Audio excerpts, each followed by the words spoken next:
हाय दोस्तों, नमस्ते। कैसे हो आप? फिर से स्वागत है आपका मेरे और आपके पड़ोसी और सारे जहाँ का एक छोटे से चैनल 10th फेल। मैं लोकेश चौहान अपन बात करने वाले हैं आज रस्टिंग ऑफ आयरन या कोरिजन्स क्या होता है।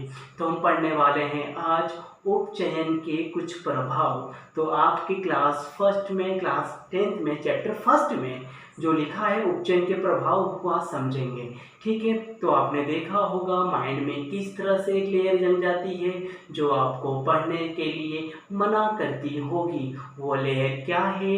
वो लेयर यही है कि माइंड का क्या होना, पढ़ते ही जब बैठते हैं, हम पढ़ने ही बैठते हैं सर, तो पढ़ने जब बैठते हैं तो हमें कुछ ख्याल आते हैं, अपने कुछ फ्यूचर प्लानिंग होती है, कुछ पास्ट की प्लानिंग होती है, जो पास्ट में किया है तो वो चीज़ें याद आती हैं। तो ये चीज़ जब याद आती हैं तो पढ़ाई नहीं हो पाती। यही तो है माइंड का रस्टिंग। ये माइंड को रस्ट कर रहा है और माइंड को धीरे धीरे ये खा जाएगा। जो आप फ्यूचर की प्लानिंग कर रहे हो, जो आप पास्ट में जो कर चुके हो वो सोच रहे हो, तो ये सब क्या है? रस्टिंग ऑफ माइंड है। इस बार आपके माइंड पे रस्टिंग है ये, तो इनको दूर करेंगे अपन आज रस्टिंग को समझ के। तो हेडिंग डाल लीजिए दोस्तों, पेन कॉपी लेके हो जाओ तैयार। हम करने वाले हैं इस बार दुनिया से प्यार और किताबों से बनाएंगे अपना संसार। ठीक है, तो ये टॉपिक है आज का, हम करेंगे संचारण। तो संचार यहाँ पर क्या है दोस्तों, वो समझते हैं। तो संचार को समझेंगे उपचयन क्या है। ठीक है, तो उपचयन यहाँ समझते हैं। उपचयन मतलब ऐसा चयन करने वाले हैं। उपचयन अभिक्रिया वह अभिक्रिया जहाँ पर ऑक्सीजन का क्या होता है समावेश, जहाँ पर ऑक्सीजन क्या होती है, ऑक्सीजन का क्या होता है समावेश। हमने लास्ट क्लास में ये पढ़ लिया है। ठीक है भाई एंड मेरे दोस्तों, इसको हमने लास्ट क्लास में लर्न कर चुके हैं। ठीक है, ऑक्सीजन का समावेश एंड हाइड्रोजन का निष्कासन। तो हमने जो पढ़ रखा है यह है निष्कासन। तो ये टॉपिक है उपचयन अभिक्रिया, इसके प्रभाव है ना। उपचयन के प्रभाव की बात करते हैं। उपचयन के प्रभाव केमिकल रिएक्शन में दो दे रखे हैं। एक है संचारण, एक है आपका विकृत गंधिता। ठीक है, ये इसके दो चैप्टर आपके फर्स्ट में दे रखे हैं। हम जो आज बात करेंगे कोरिजन की बात करेंगे अपन संचारण। ये टॉपिक आपके कुछ आगे वाले चैप्टर धातु अधातु में भी आने वाला है। तो मैं आज दोनों ही कवर कर दूंगा ताकि आपके दोनों चीजें एक साथ हो जाए और आपको समझ में आ जाए। तो संचारण की बात करेंगे अपन, तो हेडिंग अपन डालेंगे कि संचारण क्या होता है। तो संचारण क्या होता है, संचारण को समझते हैं अपन पहले। तो मैंने आपसे क्या कहा था वीडियो स्टार्ट करने से पहले, जिस तरह अपने माइंड के ऊपर कुछ यादें रह जाती हैं, कुछ आने वाली यादें हैं जो लेयर बना रही हैं, वो लेयर आपके माइंड को खोखला कर देंगी। उस तरह से यहाँ पर भी कुछ बातें हैं, कुछ बातें ऐसी हैं जो लोहे, याद रखना संचारण की बात करते हैं, कुछ धातु के ऊपर वायुमंडल में उपस्थित ऑक्सीजन या कुछ वायु गैसें, और यह जो गैसें हैं और कुछ नमी, कुछ जल और कुछ अम्लीय पदार्थ किसी धातु के ऊपर एक लेयर जमा देते हैं और यही लेयर इनको धीरे धीरे नष्ट कर देती है।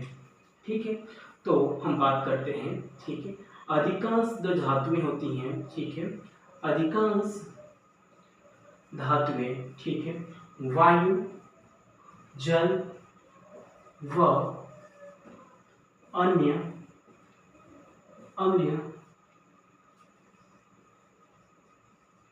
रसायन के साथ क्रिया कर, ठीक है, क्रिया कर, है ना, अपने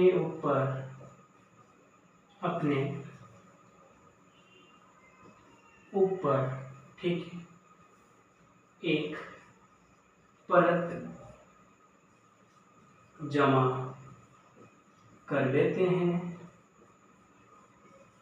और यही परत इनको धीरे धीरे नष्ट कर देती है। ठीक है, हम अधिकांश धातुएं वायु, जल, अन्य अम्लीय रसायन के साथ क्रिया कर अपने ऊपर एक परत जमा कर लेते हैं और इसके बाद है ना जमा कर लेते हैं या जमा अपने ऊपर एक परत जमा लेते हैं। ठीक है, जमा लेते हैं और यह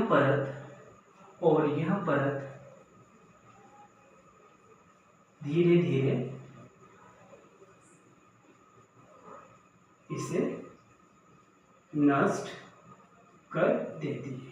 ठीक है, तो यह है संचारण की परिभाषा। थोड़ा सा समझो बात को, क्या है, अधिकांश धातुएं ऐसी होती हैं जो तीन चीजों की बात कर रहे हैं अपन, वायु, ठीक है, जल और कुछ अन्य अम्ल रसायन पदार्थ के साथ क्रिया करती हैं, तो अपने ऊपर एक पतली सी एक लेयर जमा कर लेती हैं और ये लेयर धीरे धीरे उन धातुओं को खोखला और नष्ट कर देती हैं। जैसे इन्हीं को बोलते हैं क्या अपन, संचारण। संचारण यहाँ पर यही टॉपिक है जो आपको समझना है।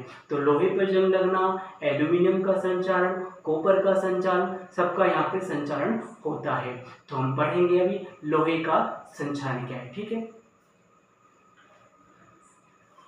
तो टॉपिक डालेंगे अपन हम, ये तो किसी परिभाषा, ठीक है, ये इसकी डेफिनेशन होगी। ठीक है,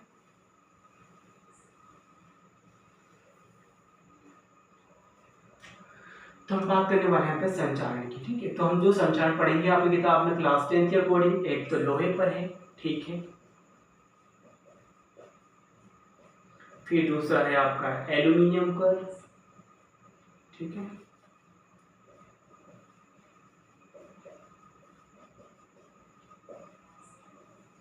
फिर तीसरा है सिल्वर पर, चांदी पर, फिर चौथा है आपका सोने पर, जो भी है आपका, ठीक है, सोने और अन्य धातु पर।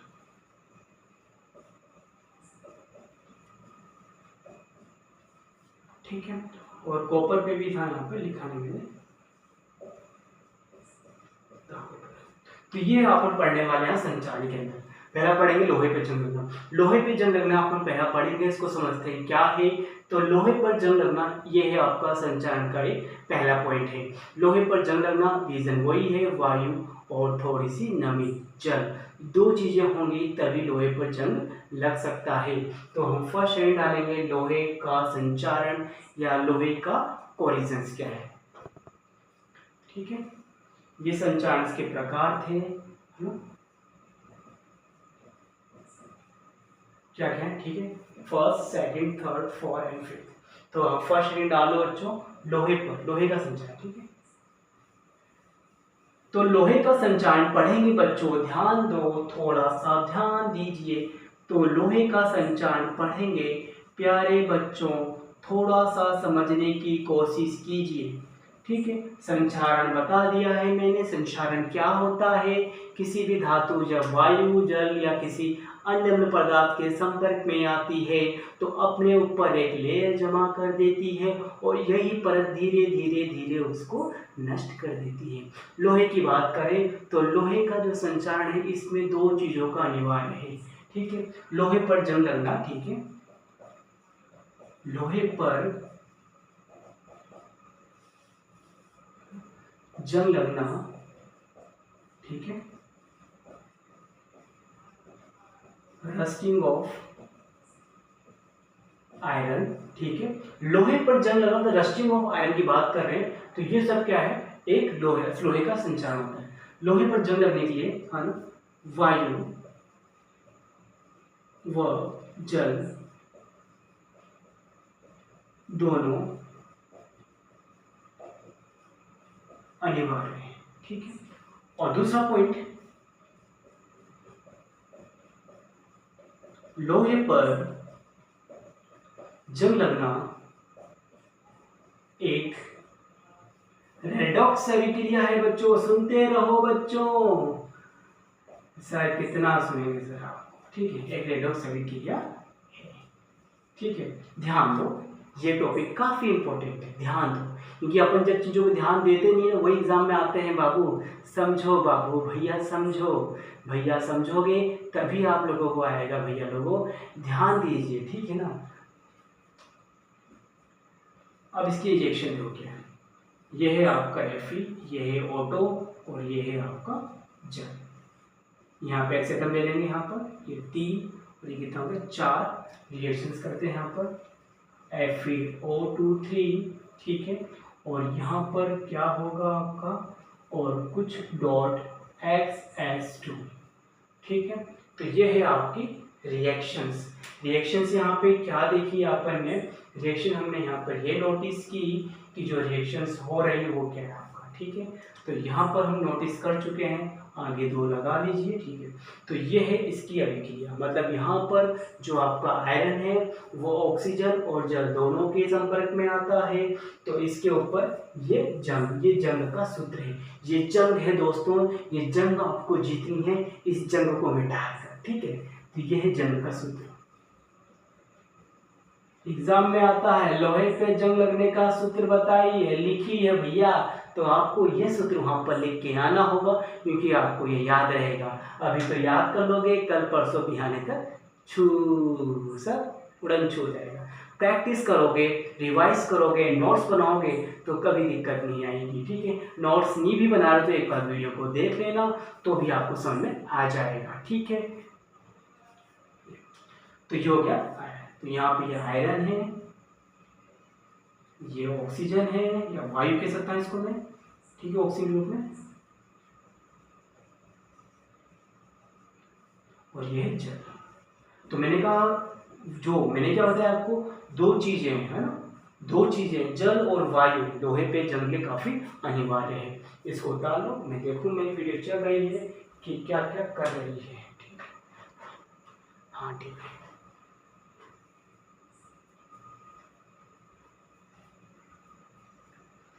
ये हो गया अपना चीजें। तो ये रिएक्शंस हो गए, ठीक है। इसको आप चाहो तो लिख सकते हो यहाँ पर, जल योजित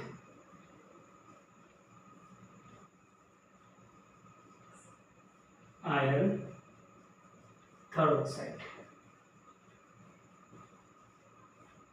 ठीक है। ये इसके बारे में मैंने जिक्र किया है लास्ट वीडियो में, आप देख लेना, आपको मिल जाए। तो ये है लोहे पे जंग लगने का पूरा प्रोसेस। लोहे पे जंग लगने के लिए वायु जल का होना काफी इनिशियल है, अनिवार्य है।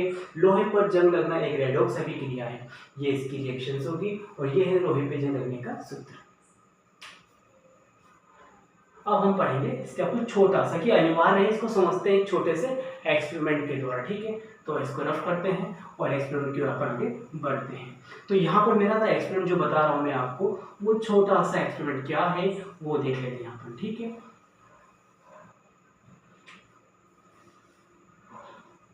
तू मेरी जिंदगी है, तू मेरी हर खुशी है, ला ला ला ला ला ला ला ला ला ला ला, किताब बहुत प्यारी है, मगर ये बच्चों पे भारी है। तो यहाँ पर मैंने 3 टेस्ट ट्यूब ले लिए हैं। अब मैं देखता हूँ रस्टिंग ऑफ आयरन के क्या अनिवार्य है और क्या नहीं। तो दिल थाम के बैठिए, कुछ मैजिक होने वाला है। मैजिक कुछ होगा नहीं, समझते क्या। देखो फर्स्ट ट्यूब देखा आपने, हमने यहाँ पे लोहे की कील ले ली, ठीक है। तीनों पातों में आपने क्या ले ली, लोहे की कील ले ली। तो ये हमने लोहे की कीलें ले ली, ठीक है। अब हम देखते हैं पहले कंडीशन में, यहाँ पर लोहे पर जंग लग रहा है, लोहे पर क्या लग रहा है, जंग। इसलिए हमने इसमें क्या ले लिया, पानी ले लिया, ठीक है। और ये है आपकी आर्द्र वायु, ठीक है। तो ये रिएक्शन देखिए आपने, ये जल है आपका, ठीक है, ये आपका जल है, ये आपका वीणा उबला हुआ जल है, ठीक है।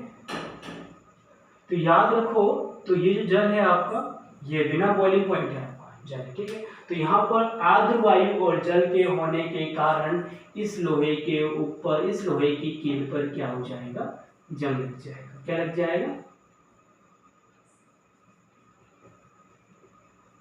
इस लोहे की पर क्या हो जाएगा, जंग लग जाएगा। क्यों, क्योंकि यहाँ पे आर्द्र वायु है और जल है, दोनों संपर्क में आएंगे तो लोहे की पर यहाँ पे क्या हो, जंग लग गया। देखो जंग लग गया है, लेकिन यहाँ समझते हैं अनिवार्यता क्या है, ठीक है। अब देखो बात को समझते हैं। यहाँ तो मैंने बताया कि हाँ भैया 2 चीजें होनी चाहिए, दोनों चीजों से जंग लग गया। अब यहाँ चेकआउट करते हैं, ठीक है। हमने यहाँ पर ले लिया है क्या, थोड़ा सा मिल गया इसमें, ठीक है।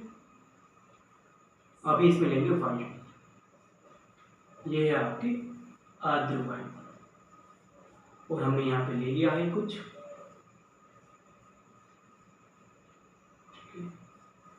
Calcium chloride. ठीक है, तो यहाँ पर हम क्या देखते हैं, ठीक है, यहाँ पे हमने यहाँ पर ओनली वायु ली है, ओनली क्या ली, आर्द्र वायु ली है, और आर्द्र वायु में से कैल्शियम क्लोराइड जो होगा इस आर्द्र वायु में से जो भी है इसको एकदम शुष्क कर देगा, इसमें से जो भी है उसको ड्राई कर देगा। ठीक है, तो कैल्शियम क्लोराइड, ठीक है, आर्द्र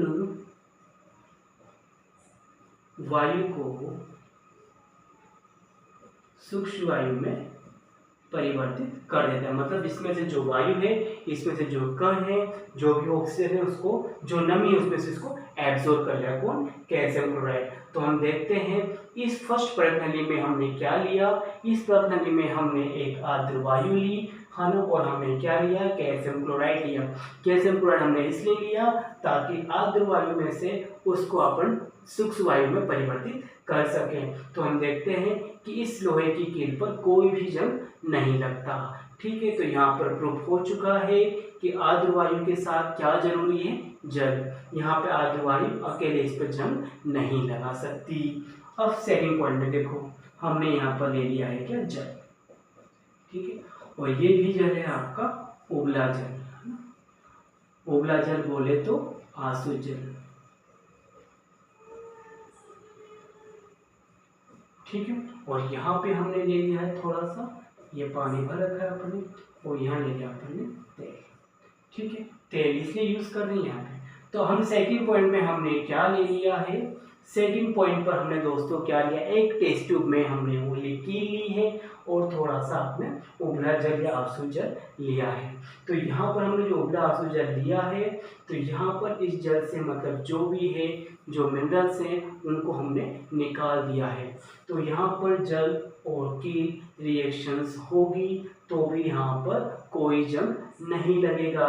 रीज़न यहाँ पर यही है दोस्तों, क्योंकि यहाँ पर वायु कोई आर्द्र वायु नहीं है, और यदि आर्द्र वायु ऊपर है तो आर्द्र वायु ऊपर होने के कारण वो इस तेल की परत को पार नहीं कर पाती।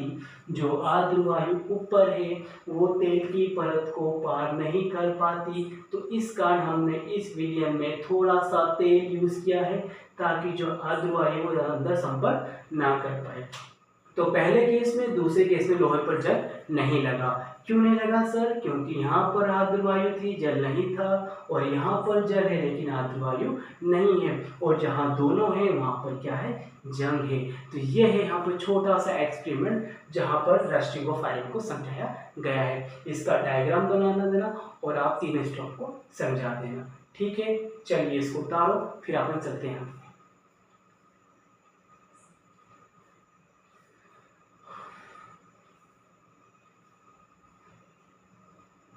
ऑलराइट, चलिए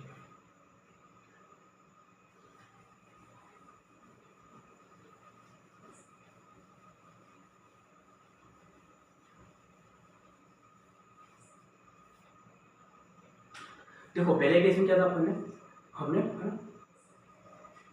जो आपकी पहली, ठीक है, पहली परत नली में केवल आर्द्र वायु, ठीक है,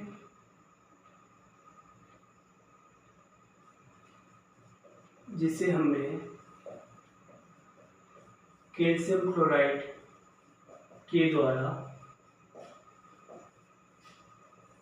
शुष्क वायु में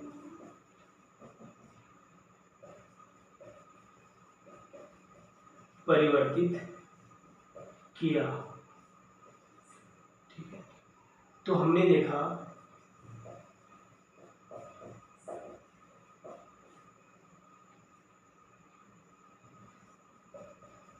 लोहे की कील पर किसी भी प्रकार का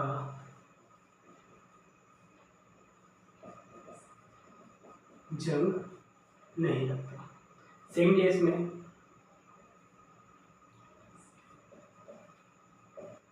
दूसरी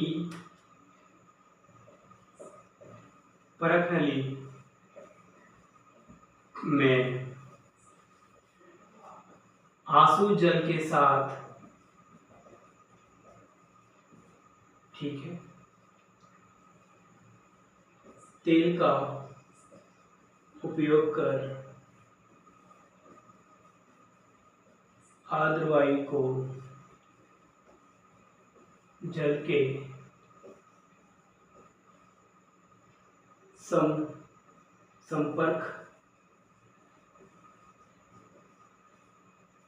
संपर्क में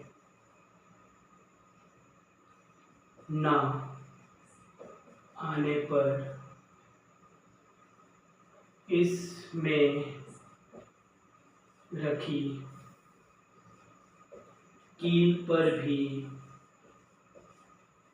कोई जंग नहीं लगता। तो दो केस मैंने लिख दिए हैं जहां पर जंग नहीं लग रहा है। तीसरे केस आपको खुद देखना पड़ेगा दोस्तों, थोड़ी सी मेहनत करेंगे तो लिखने में हो जाएगा, ठीक है, थोड़ा सा मेहनत भी हेल्पफुल होगा।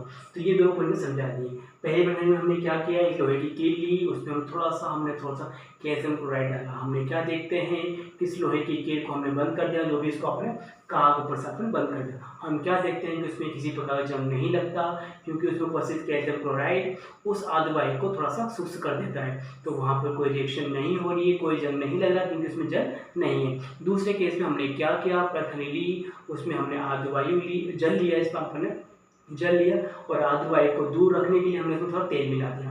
अब इसके बाद हमने क्या किया, जिसको काग से बंद कर दिया। हम देखते हैं रिएक्शंस कई दिन बाद हमने नोटिस किया, उसमें भी लोहे पे जंग नहीं लगा। रिएक्शन इसका रीज़न यही है क्योंकि वहाँ पर जल है, वायु नहीं है। और लास्ट वाले के जो आपको लिखना है वो क्या लिखना है दोस्तों, क्या लिखना है दोस्तों, लिखना क्या है, लिखना ये है लास्ट वाले पॉइंट में कि वहाँ पर आपके लोहे पर जंग लग रहा है। मीन्स वहाँ पर वायु भी है और आपके साथ साथ वहाँ पर आर्द्र वायु के साथ साथ जल भी है। और यहाँ पर दोनों केसों में ऐसा नहीं है।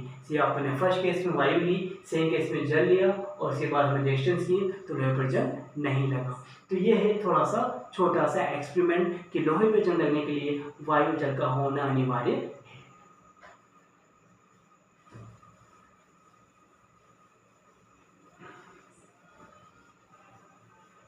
अब सेकंड पॉइंट है जो आपका प्रिवेंट, ठीक है, ये वाला। अब लोहे को जंग से कैसे बचाएं, लोहे को जंग से बचाना है, ठीक है।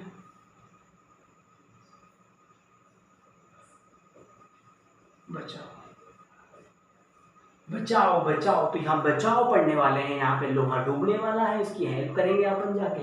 तो लोहे को जंग से कैसे बचाव करते हैं, इसी कुछ पॉइंट है। पहला पॉइंट यहाँ पर क्या है कि हम लोहे के ऊपर, ठीक है, पेंट करके, है ना, पेंट करके हम लोहे को जंग से बचा सकते हैं। तो आप इसमें क्या लिखोगे कि भी लोहे धातु होती है, उस पर हम पेंट कर देते हैं, तो उस पेंट के कारण उस वायु का या उस नमी आर्द्र वायु का उस लोहे संपर्क नहीं हो पाता, तो जंग भी नहीं लगता। तो इसका आपने देखा होगा आपके घर में जो आपके पेरेंट्स होते हैं, जो समझदार लोग होते हैं, सबके पेरेंट्स समझदार, आप भी समझाओ यार, तो हम पेंट क्यों कर रहे हैं, ताकि उस पर जंग ना लगे, ठीक है। ये फर्स्ट जगह पेंट करके भी आप इसको बचा सकते हैं।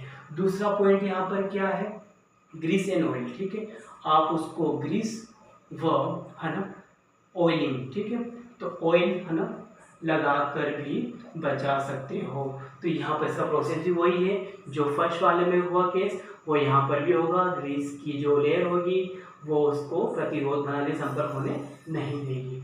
तीसरा पॉइंट है आपका, है ना, गैल्वेनिक करंट, ठीक है।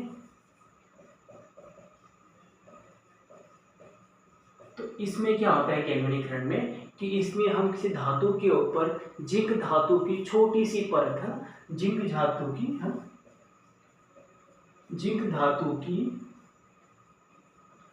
पतली परत चढ़ाते हैं दोस्तों, ठीक है। और किसी धातु के ऊपर जिंक, है ना, धातु की पतली परत चढ़ाना ही क्या कहलाता है, गैल्वेनीकरण कहलाता है। जिंक धातु, कोई धातु ली आपने, उसमें डुबाया, उसको निकाला, तो उसके ऊपर जिंक की पतली लेयर चढ़ जाती है, जिसको बोलते हैं क्या, गैल्वेनीकरण। जिंक धातु की पतली परत चढ़ाते हैं, ठीक है, किसी भी रंग, ठीक है। और इस प्रक्रम को हम क्या बोलते हैं, गैल्वेनीकरण कहते हैं।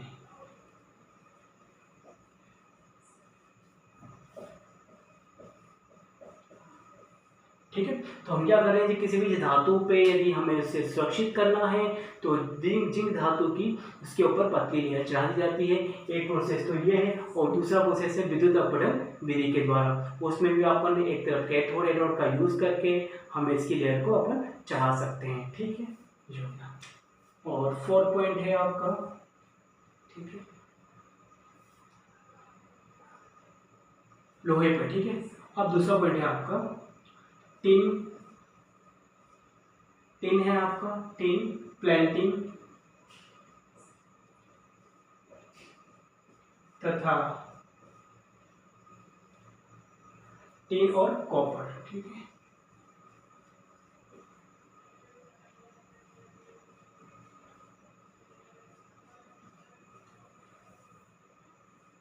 ठीक है, तो यहाँ पर फिर हम यूज कर रहे हैं tin plating and copper plating. तो यहाँ पर दो धातुएं हैं, टिन और कॉपर। इन दो धातुओं का जो मिश्रण है ना, यदि इन धातुओं के मिश्रण से, ठीक है, इसको समझते हैं क्या, टिन और कॉपर प्लेटिंग में क्या है, तो इसको समझते हैं। पहले क्या करो, आप इन तीनों पॉइंटों को उतार लो, फिर इसको हम समझते हैं क्या। थोड़ा सा इसको उतारी है, फिर देखते हैं क्या है। फर्स्ट है पेंट करके, दूसरा है ग्रीस ऑयलिंग करके, तीसरा है गैल्वेनीकरण धातु की परत, किसी भी जिंक धातु की पतली परत चढ़ाते हैं, और इस प्रक्रिया को बोलते हैं क्या, अपन गैल्वेनीकरण कहते हैं। ठीक है, इसको उतारो। ठीक है,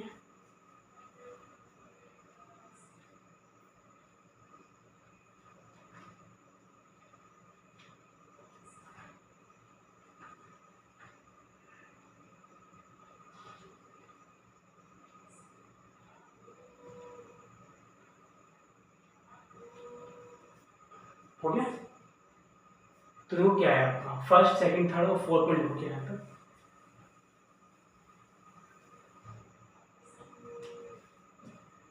तो इसमें टिन प्लेटिंग व कॉपर प्लेटिंग, मतलब इसमें क्या करते हैं अपन कि जिंक या कॉपर दोनों धातु क्या होते हैं, बहुत ज्यादा ही क्या होती है, संचारण प्रतिरोधी होती हैं। तो इनकी भी पतली लेयर अपन लोहे पे चढ़ा देंगे तो उस पर जंग नहीं लगेगा। ठीक है, दोनों धातुएं अधिक संचारण प्रतिरोधी होती हैं। तो इसकी परत चढ़ा देने पर हमें क्या होता है ना, इनकी परत चढ़ा देने पर, ठीक है, तो वही बात है, इनकी परत चढ़ जाएगी तो वायु और नमी का कोई संपर्क नहीं हो पाएगा। ठीक है, फिर लास्ट पॉइंट है आपका। ठीक है, लास्ट पॉइंट यहाँ पे क्या है, देखो यहाँ पे कुछ यहाँ पर लास्ट पॉइंट है आपका टिन धातु हो गया, कॉपर है ना। अब लास्ट पॉइंट है आपका मिश्र धातु। ठीक है, यहाँ पर, ठीक है,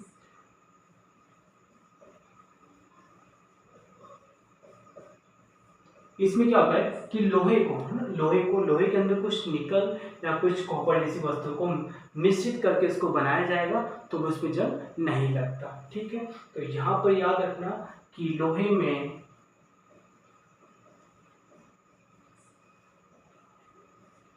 निकल तथा कॉपर धातु के मिश्रण उपस्थित होने पर, यदि लोहे में निकल और कॉपर धातु का मिश्रण होगा तो भी लोहे में जंग नहीं लगेगा।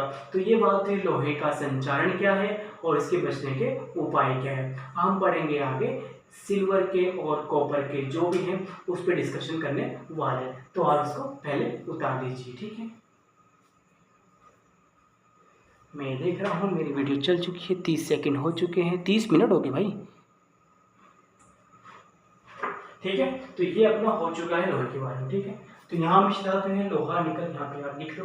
सो यहाँ पे कॉपर नहीं दोस्तों, यहाँ पे क्या है आपका क्रोमियम। क्या है, क्रोमियम। ठीक है। तो ये है लोहे के बचने के उपाय। यहाँ पे तो गलती कर दी थोड़ी सी मैंने, यहाँ पर बच्चों कॉपर नहीं है, क्रोमियम है, क्रोमियम, ठीक है। तो आज हमने टीप लिया है, ठीक है, ध्यान दो, ठीक। अब नेक्स्ट पॉइंट आप पढ़ेंगे अपन, ठीक है, जो टीम प्लांटिंग एंड को प्लांटिंग में किसी एक की परत चढ़ा दो उसके ऊपर की दोनों धातु में क्या है, संचरण प्रतिरोधी होती, बात खत्म। और ये विषय तो एग्जाम में क्वेश्चन आता है गैल्वेनीकरण किसे कहते हैं, तो याद है गैल्वेनीकरण किसे कहेंगे, याद रखना जब कोई भी धातु के ऊपर जिंक धातु के पतली परत चढ़ाई जाती है ताकि उसके बाहरी वायु और जल से संपर्क ना हो पाए, इस प्रकार को बोलते हैं हम क्या, गैल्वेनीकरण। जिंक धातु ही याद रखना, ठीक है। अब चलते अपन पढ़ते हैं, लोहे का तो हो गया, अब हम पढ़ेंगे क्या, कॉपर का, ठीक है।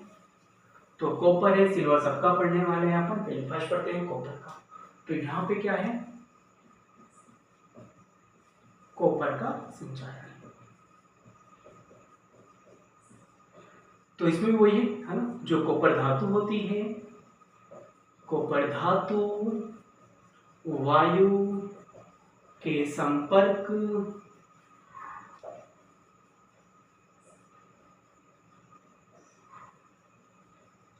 अपने ऊपर, ठीक है, एक हरी रंग की परत चढ़ा लेते हैं। जो कॉपर धातु होती है दोस्तों, इसका बोल रहे हैं ये जो वायु है, वायु पर से नमी के साथ संक्रिया करके अपने ऊपर इस हरे रंग की परत को बना लेते हैं। तो कॉपर धातु है ना, वायु है ना, वायु तथा नमी के साथ क्रिया कर अपने ऊपर हरे रंग की, हम पे ये किसने हरा रंग डाला, कि कॉपर की खुशी को हरे रंग ने मार डाला। हरे रंग की परत बन जाती है, ठीक है। और इसी को जो परत बन रहने की परत, इसी को बोलते हैं कॉपर का संचारण। और जो हरे रंग की परत होती है, और यह हरे रंग की परत, यह हरे रंग की परत किससे मिलकर बनी होती है, ये होती है कॉपर, है ना, कॉपर सल्फेट, ठीक है। यह कॉपर सल्फेट से मिलकर बनी होती है। और कॉपर सल्फेट तथा, ठीक है, यह हरे रंग की जो परत है कॉपर सल्फेट तथा कॉपर हाइड्रोक्साइड का मिश्रण होता है, ठीक है। जो हरे रंग की परत चढ़ती है उसे बोलते हैं अपन क्या, कॉपर कार्बोनेट। कॉपर कार्बोनेट है, कॉपर क्या है, कार्बोनेट।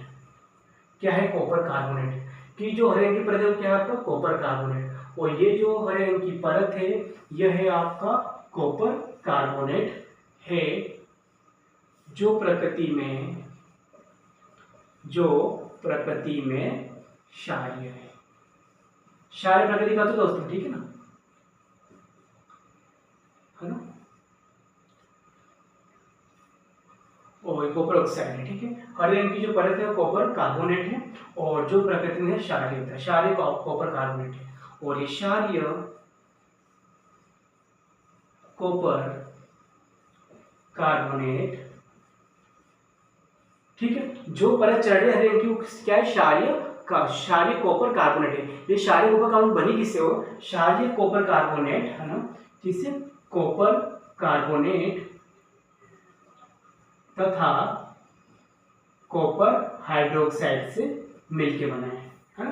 क्षारीय कॉपर कार्बोनेट और कॉपर हाइड्रोक्साइड से मिलकर बना है। बचाव क्या है दोस्तों, ठीक है। अब देखो यहाँ पर क्या क्षारीय प्रकृति है, यहाँ पे जो हरे रंग की परत चढ़ रही है कॉपर के ऊपर, देखो कॉपर धातु होती है, इसके ऊपर हरे रंग की परत चढ़ जाती है जिससे चमक इसकी खराब हो जाती है और कुछ दिन बाद धातु भी क्या होती है, खराब हो जाती है। और जो हरे रंग की परत है ये है आपका कॉपर कार्बोनेट होता है, जो क्षारीय प्रकृति का होता है। जो किससे मिलकर बना है, ये कॉपर कार्बोनेट और कॉपर हाइड्रोक्साइड से मिलकर बना है। और कॉपर हाइड्रो ऑक्साइड यहाँ पर क्षारीय प्रकृति का होने के कारण हम यूज करते हैं तनु अम्लीय पदार्थ। तो हम इसके बचाव में यूज करेंगे तनु अम्लीय पदार्थ का यूज करके हम इसे आसानी से साफ कर सकते हैं। ठीक है, तनु अम्लीय पदार्थ का उपयोग कर इसे बचाया जा सकता है।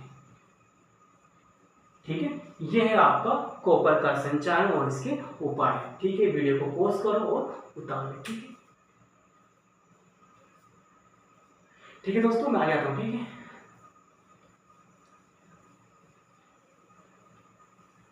अब नेक्स्ट पॉइंट है आपका, याद रखना सिल्वर हो गया, कॉपर हो गया, आपका लोहा हो गया।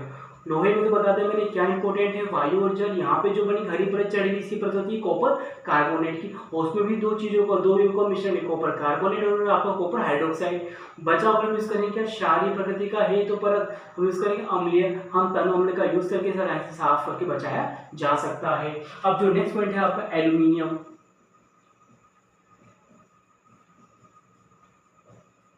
एल्यूमिनियम का संक्षारण, जो एल्यूमिनियम का संक्षारण होता है उसमें देखो क्या होता है कि इसमें वही एल्यूमिनियम धातु होती है, ये वायु के संपर्क में आने पर अपने ऊपर एल्यूमिनियम ऑक्साइड की परत चढ़ा देती है, इसीलिए चमक क्या होती है, कम हो जाती है।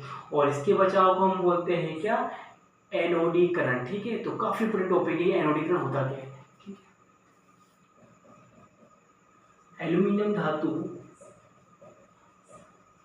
वायु तथा नम, है ना, वायु या नम वायु के साथ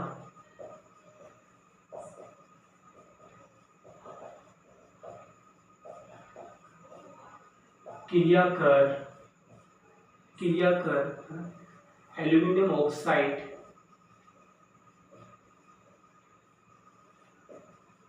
की परत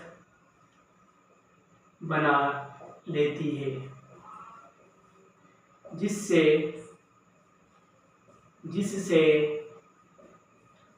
एल्यूमिनियम की चमक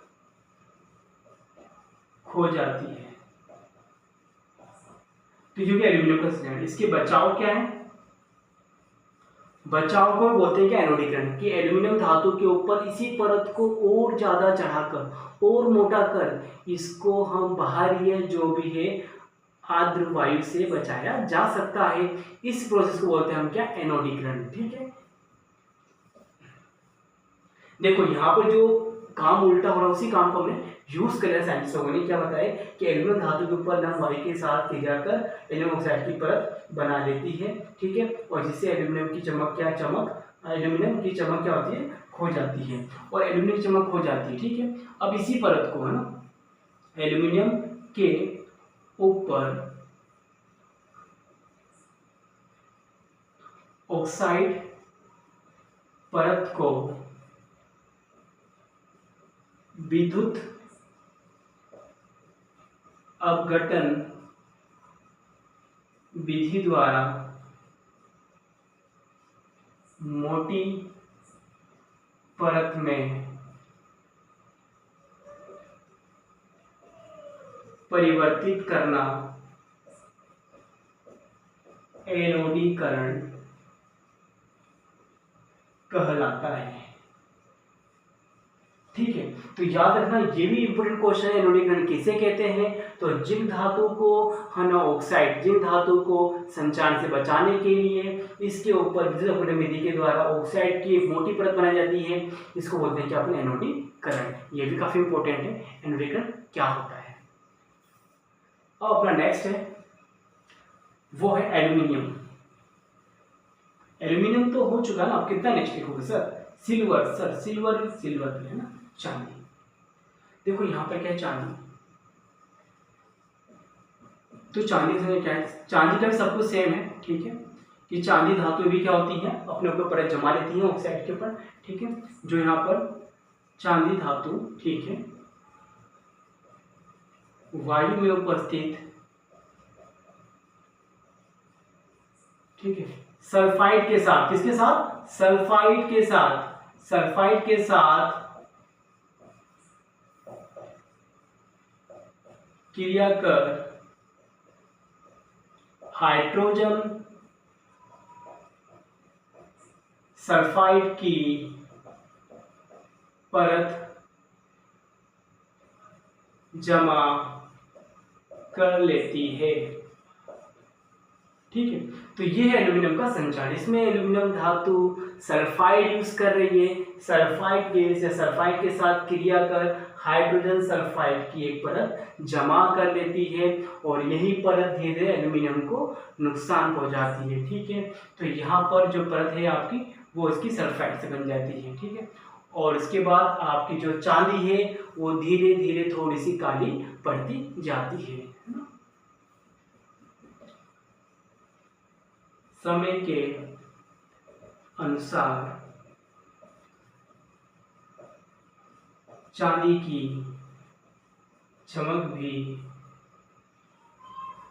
धीरे धीरे कम होती जाती है, धीरे धीरे कम होती जाती है। तो ये है बच्चों चांदी का काला पन्ना। तो यहाँ पर जो एल्यूमिनियम धातु जो वायु उपस्थित सल्फाइड गैस है उनसे क्रिया कर हाइड्रोजन सल्फाइड की परत बना लेती है जो समय के अनुसार चांदी को धीरे धीरे नष्ट कर देती है। तो यह है एल्यूमिनियम के संचालन। तो यह एल्यूमिनियम का संचालन हो चुका है। इसके उपाय के लिए बताया मैंने, वही प्रोसेस है आपका। इसका उपाय क्या है तो अपन कह सकते हैं हम जो इसमें धातु का निष्कर्षण करेंगे अपन या विद्युत अपघटन विधि के द्वारा भी अपन इसका भी क्या कर सकते हैं, इसके बचाव कर सकते हैं, ठीक है। तो ये हो गया एल्यूमिनियम का संचालन। इसको उतार लीजिए फिर अपन आगे पढ़ते हैं, ठीक है।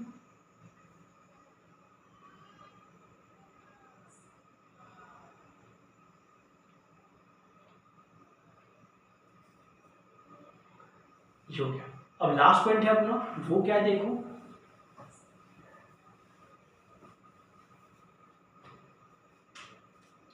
सोना।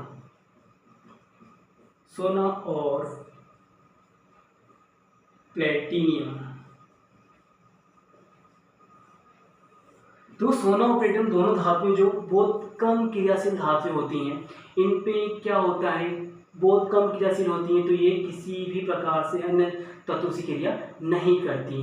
तो इन पे क्या होता है, ये सब चीज़ें थोड़ा सा कम होता है। लेकिन कई बार क्या होता है कि सोने और प्लेटिनियम की धातुओं की जो चमक होती है, गोल्ड की चमक, वो धीरे धीरे कम हो जाती है।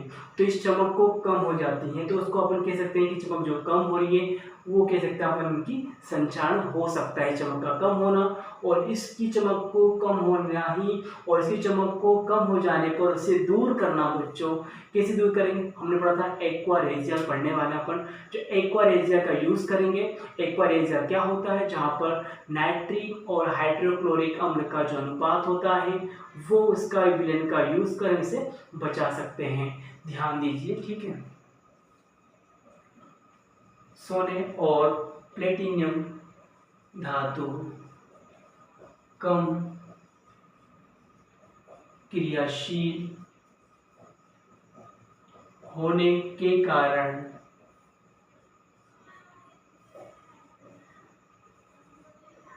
यह संचारण प्रतिरोधी होती है। तो ये क्या है, संचारण प्रतिरोधी होती है। कभी कभी मेरे दिल में ये ख्याल आता है कि सोना चांदी च्यवनप्राश के साथ क्यों आता है। कभी कभी इनकी चमक कम हो जाती है।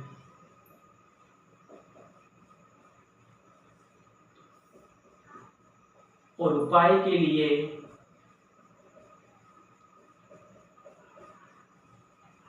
एक्वारेजिया विलयन का उपयोग करते हैं।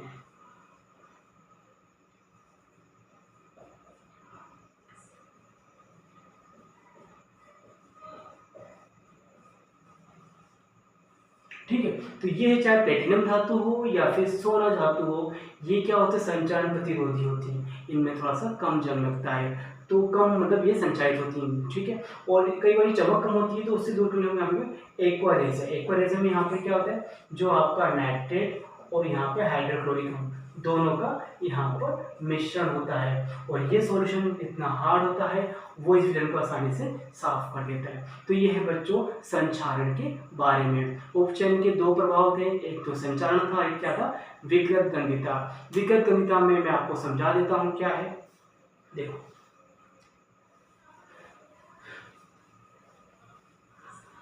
तो विकृत गंधिता क्या है दोस्तों, देखते हैं, ठीक है।